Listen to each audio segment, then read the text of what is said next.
So this is going to be a couple of examples of rearranging to isolate or solve for a specific variable. So this is question for 4, B, and C from our review.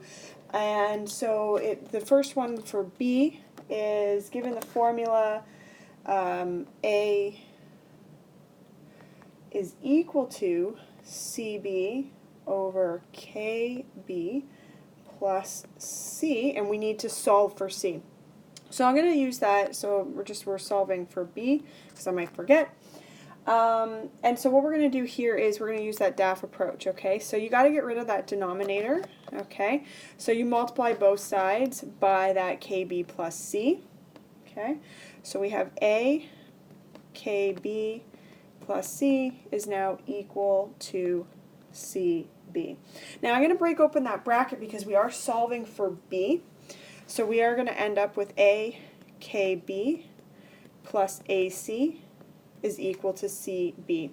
So now I'm at that add-in stage. So the idea of the game is to get all my B terms on the same side of the equation and the others on the other side of the equation. So it doesn't matter what you move over. It's totally up to you. I'll move over the CB. Okay.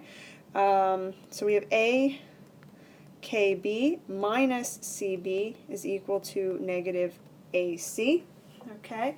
And so now you're at that point where you're factoring out. Now you have two terms on your left side that have a B in them, and you're solving for B. So you have to factor out that B in order to solve. So when you pull out that B from both terms, you're left with, in brackets, AK minus C is equal to negative AC. Okay, so again, if we were to multiply this through, we should end up what we got up here. Okay, so I'm just going to move this up here.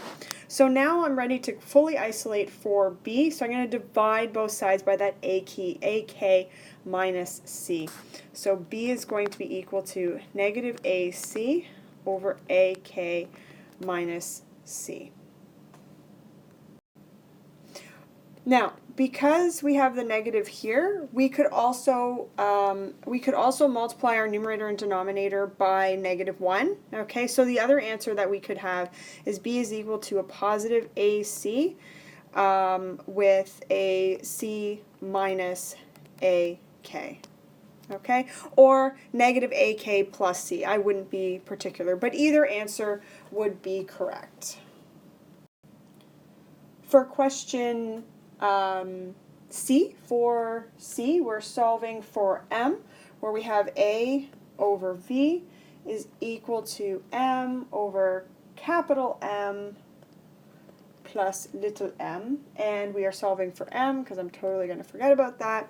So here again, you want to get rid of your denominators, but because you have a fraction equaling a fraction, you can cross multiply.